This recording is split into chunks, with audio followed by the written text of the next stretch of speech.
Welcome to the Investor Agent Synergy Podcast, where real estate investors and agents come together to build partnerships, create value, and achieve more together. Whether you're an agent looking to unlock new opportunities or an investor seeking the right partnerships, this is the place to learn, grow, and connect. This podcast is proudly sponsored by New Hampshire Homebuyers, a trusted leader in local house buying since 2017. With over 100 glowing reviews and a commitment to being local, fair, and trusted, New Hampshire Homebuyers helps homeowners throughout New Hampshire and Massachusetts sell their homes in any condition. Now, let's dive into the podcast. Hey guys, welcome to the show. I'm Jeremy and this is my beautiful wife, Michelle, and we have a very special guest today. Actually, we have a personal relationship with this person because when we first get started in this business, 2017, this was one of the first rock star agents we have ever worked with or came across with in this industry. So we're very excited to have you here today. Our special guest today is Sophia Weeks. Thank you for having me. So, Sophia, we're going to ask you a bunch of questions. We're going to really just hammer you with questions today. And no, we're just kidding. We just really want to get your expertise because you are somebody who's been a rockstar agent and now you are an investor, but you just recently became an investor. So we're going to talk a little bit about this and we feel like you can bring a lot of value to today's episode. So we're excited. I hope so. All right. All right, Shelly, what do you got? Let's get started with what market that you do real estate in and how long you've been in real estate. So mostly Southern New Hampshire. I'll venture all the way up to the Lakes region, depending on the situation. But I try to stay in markets that I know well because I don't want to steer anybody when it comes to an ARV or whatever on a market that I don't know or a neighborhood that I don't know. Okay. So I started in 2003. So at 20 the age years of, now. Yeah, more than almost 21. Yeah. So at the age of 18. Wow. Yep. Wow. Went to school for real estate appraisal. Didn't have enough interaction with people. Was a little bored by that, but came into this side with a little bit of knowledge on values and how people come to the value of a property and stuff like that. So you are a career agent. This is all you've done your whole life professionally has been Correct. a real estate agent. My mom was a real estate agent. Oh, really? Yeah, so That's I awesome. grew up with that. Wow. And I got dragged around to a million showings, and I thought it was the coolest thing ever. Mm-hmm. So that's kind of where it started, was watching her. All right. That's really neat. Before you ask the next question, I just got to know from somebody who grew up with a real estate agent, who's been a real estate agent for 20 years, do you watch any real estate agent shows on TV? I do, and I cringe. Do you? Okay. Because, I watch like the house hunters and they see 3 houses and then every time, you got the house. It's just, that's not how it works. Mm-hmm. Especially in this market, right? Because we love to watch like house flipping shows. Oh, yeah, me too. Yeah. And every time I watch those, I'm like, I'm sorry, that kitchen did not cost $5,000. Yeah, no, like the knobs on the handles on the kitchen cost $5,000, right? Yep, same awesome. thought. Yeah. So what inspired you then to get started in real estate? I know you said your family, and what has kept you passionate about it? I'm a real estate nerd, and it sounds really funny, but I love houses. I love the designs of houses. I love bringing a buyer to a place that they call home, right? And finding them that security, because a lot of people don't understand that it's not just, the place where you turn the key and you sleep at night. That's the place where you raise your family. That's the place where you make memories. And for me to be able to hand somebody that is an amazing feeling. Yeah, I can see that. Love it. What's one milestone or achievement in your career that you're most proud of? I would say probably but living with MS and still continuing to grow my business and to just push ahead of all of my goals and supersede those, even though, not feeling well and whatever, just kind of using my drive to just push past the physical part of it and continue to grow. Yeah. Do you mind if we share that a little bit about that story? Yeah. Because you were diagnosed with MS just a handful of years ago, correct? Yep, 2020. 2020. Wow, there wasn't a lot going on that year. My goodness, right?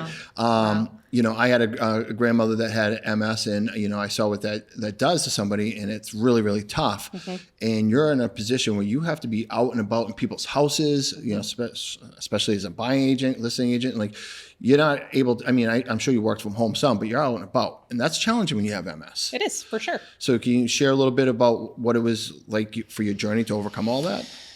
So I think every person that has a successful career has a why, right? We all have a why on why we do what we do. And this people that find success will always come back to say, I had the why to do this. And for me, it was my son. And I think that for me, I needed to show him that even though there becomes things in your life that get really hard, it is not an excuse for you to lay down and die. It is a reason to rise above it and to push forward. So, in the beginning when I didn't feel well, it was really, really hard for me to push past that. But I think I had to show him that, you know what, buddy, this is not a reason to just give up. This is a reason to push through. So a lot of people laugh and they're like, we would never know. We would never know that you're sick. And that's my goal. Right. Like I want people to not, other than the days where, I'm shaking a lot or I have a hard time to walk, like those are the days that I can't hide it. And those are the days where I do work from home. But honestly, it becomes all about the why. And for me, my son is the why, and you don't stop. You just don't stop when there's things that are hard. You just push forward. Judging from your son and his amazing success that I have seen, he obviously has that work ethic from you, and he's definitely seen you persevere through some stuff. He must have to be doing what he's doing now too. Yeah. So it's really cool. I think with the diagnosis, I think in the very first moments of it, I said, how can I continue to be me so that he can continue to be him? Yeah. Right. And how can right? That's a mom. Yeah. Like, how can I push through this? Because without me, he can't do this. He can't be him. He can't keep pushing at his goals, because hockey is not a cheap sport, right? No. Yeah. So you sell a lot of houses to pay for hockey. You got to sell a lot of houses, right? And that's where it came from, was I'm not going to stop him from being him because of my journey. My journey is going to continue to push him where he wants to go. And I love that. And for the people watching this episode, Sophia's son is a gold medalist, Olympic gold medalist hockey player who's been rising through the ranks since he was a young kid and is on hopefully a career path at a professional level of some nature. So he has to learn what it's like to overcome setbacks in life, hard things, push through perseverance, because in order to be the best of the best, he has to be able to do all those things. So you're obviously setting a great example for that. Appreciate that. Which Thank is you. Awesome. All right. What's our next one? So, I can't see without my glasses. I know. Both of us need our readers. When did you first realize the potential of working with real estate investors? It was funny because it was probably, 12 or 13 years ago. And I got a call from, it was a real estate investor. I thought it was a telemarketer.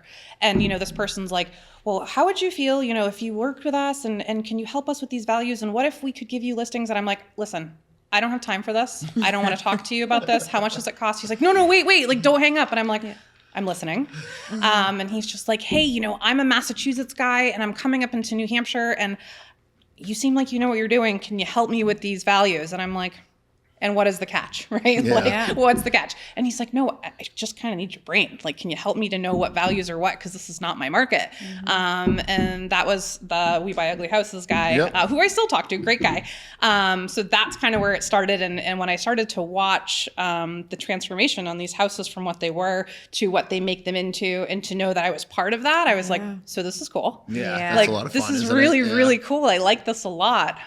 So that's kind of where it started, was me almost hanging up the phone on one of them. Wow. What a and then great meeting story. you and, I was going to say, continuing. and that's how we ended up working with you in the beginning. And I remember I could even tell that you enjoyed being part of like that whole process. And one of the best people we've ever worked with. Thank you. Yeah, it was awesome.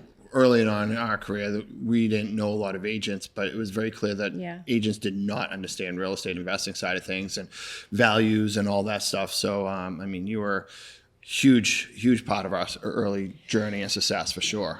And I can say, when I first started, like, real estate was really, really hard, right? Yeah. And I did 1 million BPOs, like, for the banks, right? Like, I would do 20 BPOs a week. Not because, the $50 a piece did not help me do much. Right. But what it did do is it kept me in each market, and it kept me looking at the values. And because I had that appraisal side of things, I had a little bit of an advantage to know what comps I was supposed to be using, right? Yeah. So I said, until I can make it on my own, I'm going to do 100 BPOs a month if I have to, because this is going to keep me in the game. I'm going to know these values. I'm going to know the condition. I'm going to know these areas. Even if I'm not selling them myself, I can still put a value on them. Yeah. And basically made you an expert in all those markets, which is amazing. Yeah, it's great. So how has working with investors helped you to grow your real estate business? It opened up my eyes to having not just buyers and sellers, but it kind of opened my eyes to say, okay, you can have a different part of your career where you are still working with sellers. They're different, right? They're investors, and there's not an emotional connection to these houses, which was different for me, right? Because most of the sellers have an emotional connection that makes it really hard. And having worked with investors kind of made me go, oh, there's a whole nother side to this business. There's a whole nother part of where this inventory comes from. So it's definitely kind of fueled, at least I would say, half of my business, to know that there's a different side, and taking the time to get to know these investors and what makes them tick, and what houses they're going to want to buy, and putting that together for them grew my business huge, because those people started to trust me. If that was half, I mean, that's a significant growth. Yeah. Right. And probably, typically I would think for a real estate agent, of course I'm not one, right? A lot of your stuff is based off referrals, but you also have to do some marketing, right? Yeah. So either you're going to spend more on marketing, or you have to referral like crazy, right? Or get leads from referrals like crazy. So you can almost be capped at some point, unless you want to build a team around you, right? But in your situation, you didn't necessarily need to build a team. You just needed to open yourself up into a new network, which basically almost doubled your business. But it is a team, right? It's not a team of I have tried to raise a few real estate babies myself, and it is the most painful process ever, because you cannot teach grit and you can't teach a work ethic, right? So I had a really, really hard time raising real estate babies, and very quickly realized that there is no money in it. So for me, I was like, that's not going to be the side of real estate that I'm going to enjoy, number one. Or two, there's not enough money there, because I'm not controlling the money, because I can't control the work ethic. I can't control if these people are going to succeed or not.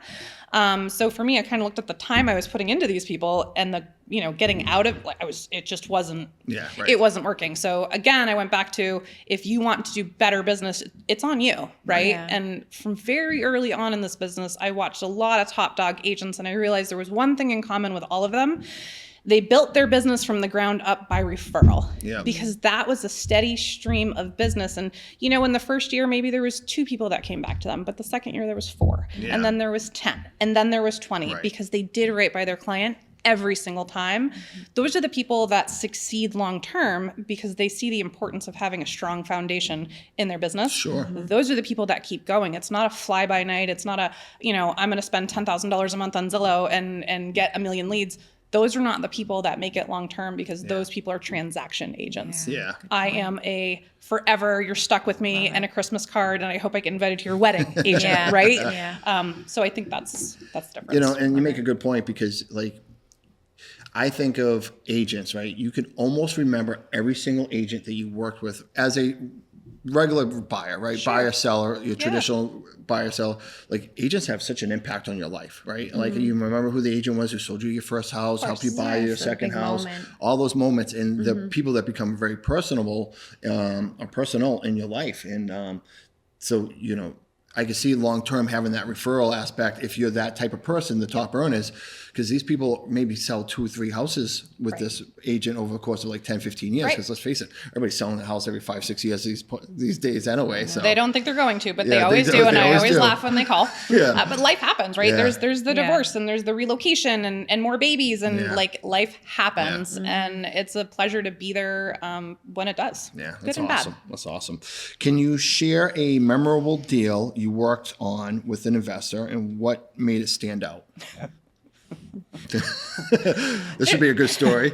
There's been a couple, but I can say Chris Metzen. Great guy. I remember walking into a property that he had. I think he bought it from you, and I walked into the property and I looked at him and I said, "No, you didn't buy this, did you?" And he's like, "Yeah, I did." And I'm like, "Oh my god!"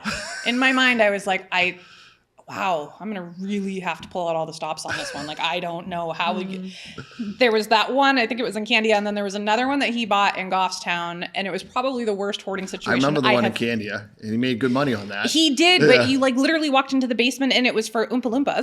It was for midgets, and I'm like, Chris, how do you want me to market this as space? I can't even stand up down here. And I remember there was some structural issues with that house, and I was like, oh my God. Oh my God. That was right up his alley. He always takes on the good ones, right? And the one that he bought in Goffstown, it was probably the worst hoarding situation I think I've ever seen. And I was just looked at him like, for real? Like every time I tell you not to buy something, you buy it. Yep. And he always comes out on top, right? And we always make it work, and it's always a great experience. But those two, I was just like, good Lord, please tell me you didn't buy this. I love that. We've had a few of those ourselves. We're like, well, we already bought it, so I guess we're going to have to make it work now. What are some unique advantages agents gain when they partner with investors? I think they see a whole new side of this business. And I know for me, it kind of gave me even more of an appreciation of what investors do, to see that start, to see, the whole process from the paint and the design, and to see all the people that come together, the contractors, and people like you, Michelle, I'm sure that has the eye for design, right? For me, it was opening my eyes to a whole new revenue stream, to be like, wow, there's two sales out of this, right? Because I can find this property for them, I can get paid on that end, and then I can get paid on that other end. Yep. Right. And I'm excited to make money for you, right? Like for me, that was like, oh, I can make money for you. Like, and in every selling situation, you do well for your sellers. But I think when you build that relationship, like you really want to please that investor. You want them to have deep pockets, because in the end, that just means more business for you. Correct. Yeah. Right? So it gave me a whole new, just eye-opening experience to, wow, like you can take that house that I wouldn't let my dog live in to this house, and you've created a really safe space for buyers to buy.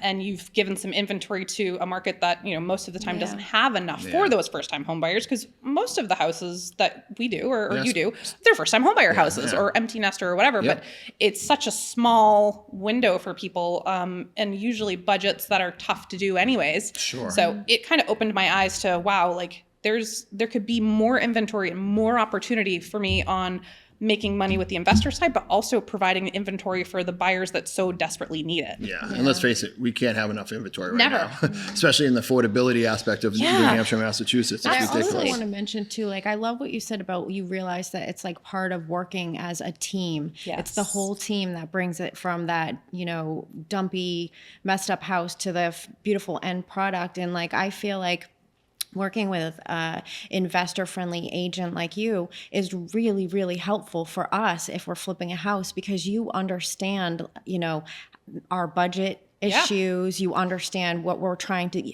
you're part of the plan in the beginning. Like I remember walking through, should we take down this wall? What value are we going to get back if we put in this type of kitchen? So that's like, you're such a huge part of that team. And I think once agents realize that they're part of that flipping team, it can be really fun to work together.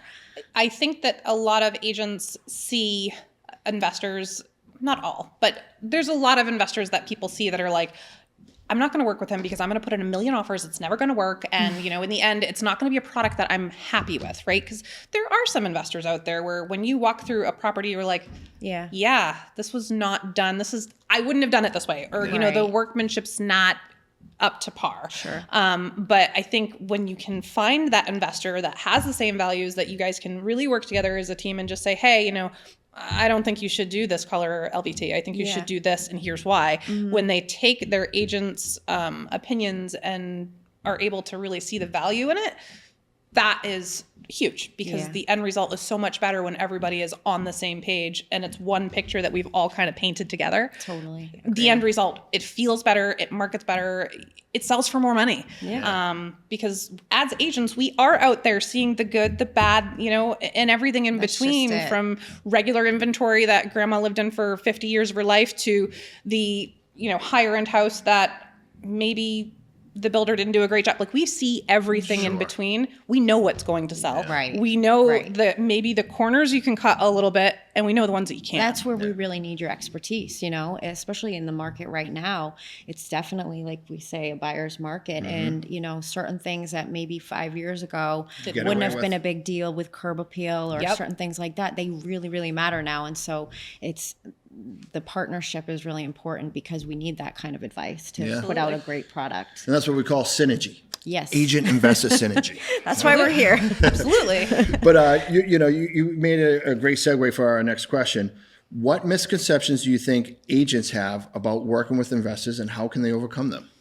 Well, I think there's good and bad, right? Because I do think that there are the agents that watch Flip This House, or, Flipping Dallas, or whatever HGTV show. I think that a lot of them look at it and go, oh, all right, so if I find this house for my client and they pay $400,000, they just have to put in a $5,000 kitchen to get it to be $600,000.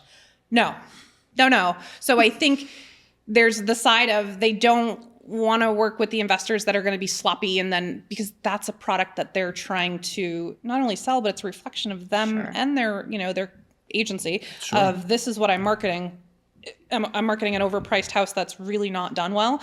But I think it's also like the people are like, oh, well, if you put $2,000 in new knobs in your bathroom, this is going to sell for $600. Right. No, that's not how it's going to work. Right. So I think there's good and bad. I think that the agents probably go, oh, well, I can do this and I can get this return on investment for my client, or I don't want to market this because it's not going to be a good reflection of me. It's going to be overpriced. It's going to sit on the market. It's never going to sell, and everybody's going to hate me. Yeah, agreed.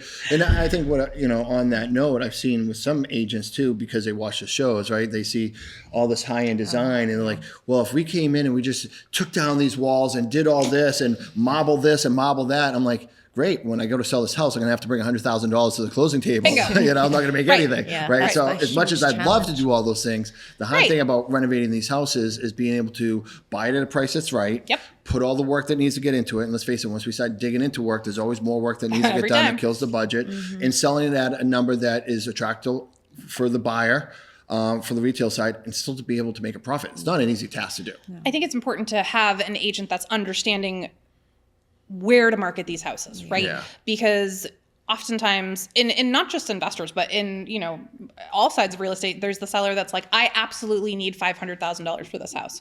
So when I look at that client and go, cool, we're going to list it at $450, they go, no, you didn't hear me. I need $500,000 for this house. Yeah. So it's all right. In this market, if you list this at $450, you're going to drive it to $525, right?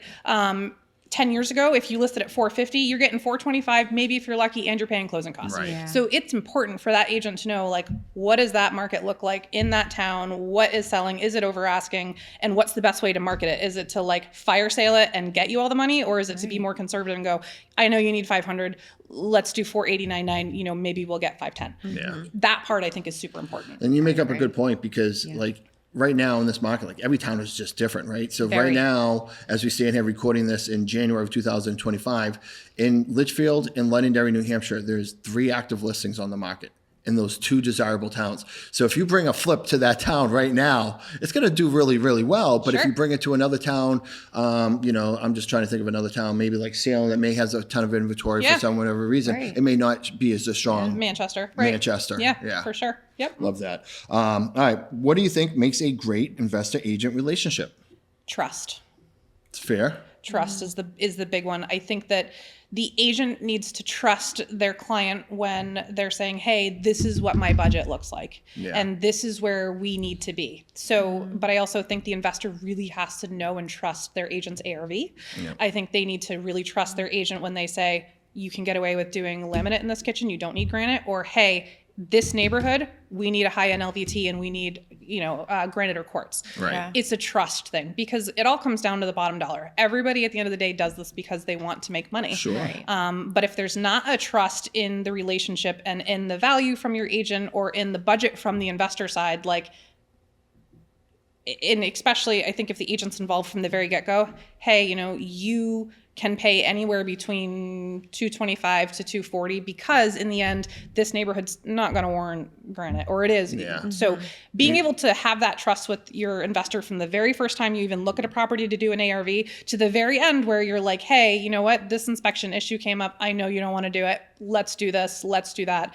Taking the trust and the relationship both through and through. Right. It has to be a trusting relationship where that at the end of the day, I've got you and my goal is to make you as much money as possible. Yeah. I love that. It has to be there. If it's not, then you're working with the wrong person. Because those things can be hard. And I think working together, on a few deals, your trust will grow. Yes. Right. And you'll get to this concession list of things where it's 100 things that they want. And it's I know what I want to say, but agent, how do you feel about this? Yeah. What should we respond to? Yeah. And you have to, it may not feel good, but you have to trust in them and know that they're going to guide you to get the best thing possible. I mean, they know the other side of the transaction. Yeah. You're not talking to that buyer right directly or to the agent directly. They are. Yeah. So they should have an idea of this buyer will literally go to the closing table no matter what, or this is not worth you losing $5,000 because we're going back on the market and you're going to lose a lot more. Yeah. Right? So they know that side. Yeah. Those are two scenarios we can relate with right now. Right? So that's awesome. Yeah. That totally hits home. It's trust. So, and I love that. I mean, for all relationships and partnerships to work, trust is a huge Absolutely. thing. And I the insight you brought on that's tremendous. So you keep throwing out this acronym ARV. There's a lot of agents watching this will not know what that means. Can you share what that is? I didn't know what it was for the longest time, and I kind of figured it out. So literally, you're just basically looking at, okay, so if this property is at auction on the market for $200,000, what is it going to sell for rehabbed, right? After What is repair the value. rehabbed value on it? And that is literally like, oh, well, this house, if it was done soup to nuts, would have a 425 ARV, or I always do a range, and I'm always conservative. I would rather you be surprised than disappointed, right? Like I don't want you to be like, wait a minute, I thought you said this was 425 and we just sold it 380. No, I'd rather be like, hey, we made 475 and you said 425, right? So it is basically just saying, what is this going to sell for when it's pretty? Yeah. And, you know, obviously being conservative helps with the numbers too, because as we talked about, things always get out of hand with rehab costs. Every time. So, you know, staying under budget is no easy task to do. So being conservative is a great way to, all right, best case scenario or worst case scenario, we live by these conservative numbers. Best case scenario, it hits the market and it does well. So Yeah. I mean, I want to say, hey, you know what, guys, at the end of the day, you're going to make 50 grand on this and you make 75, other than, well, you made 35 because the septic was no good. I'm sorry. Like those are things that people have to really pay attention to. You can lose so much money on mold. Radon. Water quality. Like if you are taking those things into consideration right off the bat, it might hurt when you have to pay it, but you kind of went into it knowing it. Right? I would rather know ahead of time. Absolutely. Even budget for it. If you don't need it, cool, great, amazing, new vacation. If you do, then you're like, ugh, at least I budgeted for it. Wasn't a surprise. For sure. What advice would you give agents who are hesitant or unsure about working with investors? I would say find the right one. And, you know, again, there is always going to be someone that you're going to mesh well with, whether it's your lender, your title company, like your home inspector. Find the investor that is willing to take a chance on you, right? And bring your value to the table. If there's not value there, then you're in the wrong relationship, right? And that goes for every relationship in life, right? Somebody's got to bring value. There has to be a value there. And if you are going to work with somebody, just make sure that you guys are on the same page and figure out what is it that investor, what is he really after? Is he after 2 houses a year? Is he after 25 houses a year? And is that going to work for you? Can you commit to working with that person? And if the answer is no, then find one that is. But don't be afraid. They're not super scary. No, it's funny. Not all of them are scary. Everybody has a preconceived notion. And it's funny, our guest on the last episode that we did, Brad Roberts, he talked about investors being scary for a lot of agents too. And I remember for us, like when we were starting out as wholesalers, you know, we always thought of like big bad cash buyers, right? They were like so scary, right? And it's a preconceived notion that's not true, because they're just everyday people like the rest of us. We are all in this to make money and put food on the table for our families, right? So don't be afraid of them. And if you are afraid of them, then maybe, you know, find one that you're not afraid of. They're not all super scary. And the ones that are scary. Find one that's super timid. Right? And, you know, for agents like me, like, I'm like, bring it on. I know. You don't scare me. But there's going to be some people that, you know, find the one that's maybe a bit more quiet, that's starting out, that maybe needs a little bit more of your opinion. There's going to be some that are not, and that's not the right person. I'm sure Mr. Rogers was an investor. Just find him, right? 100%. Good analogy. All right. So what's next for you, Sophia, in your real estate career, and how do you see your investor agent partnerships playing a role in your future success? So for me, I'm learning the auction site, you know, like the auction stuff. But I'm also wanting to continue to grow relationships with all of the people that are in this and become more of a team member than an opponent or, you know, a competitor. So I'm going to continue to obviously massage and grow my traditional side of real estate, but I'm going to continue also making my own inventory in this market, because there are so many buyers, my own and everybody else's included, that deserve a good place to call home that's safe and happy. So I'm sick of watching them just get outbid and everything. And I know. it's really, really hard as an agent to see that disappointment over and over again. Yeah. So I'm going to continue to make my own inventory and find a home for everybody. Love it. That's how you make money in life, right? Find a problem, bring a solution. She's like, no inventory? Fine. I'm going to go out and I'm make gonna make my own. I'm inventory. going to make some. I love Yeah, that. absolutely. Awesome. Yeah. So that's it for today's episode. So Sophia, like, there's going to be a lot of people who want to probably connect with you. Sure. Maybe bring you referrals, partner up with you. Yeah. What's the best way for them to find you? I mean, honestly, you can Google me and I'm right there. My cell phone should be right there. And honestly, I'm always happy to take a call, whether it's from an agent that is like, hey, you know, I kind of want to get into this. I'm a little bit nervous. How do I do it? To the investor that's like, you know, let's talk. I'm open to all conversations and absolutely to help anybody that is looking to kind of break into this side of real estate, whether it's the investor or the realtor. I'm all ears and, you know, I'm happy to help. Yeah, and we know firsthand that's 100% true. Yes, we do. So, Thank you. all right. Well, thank you so much for Thank being a you. guest on this Absolutely. episode today. Yeah. Until next week, guys, thank you so much for watching. We'll see you then. Bye, guys. Thank you for tuning into today's episode of Investor Agent Synergy Podcast. If you enjoyed today's episode, please be sure to subscribe, leave us a review, and share with others who could benefit from stronger partnerships in real estate. And a big thank you to our awesome sponsor, New Hampshire Home Buyers, helping homeowners with fair professional solutions since 2017. For more information about New Hampshire Home Buyers, how they can help you or someone you know, please go visit nhomebuyers.net.